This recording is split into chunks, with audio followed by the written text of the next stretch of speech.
My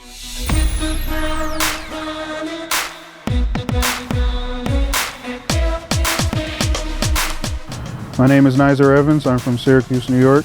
I graduated from the Institute of Technology Central in Syracuse, New York.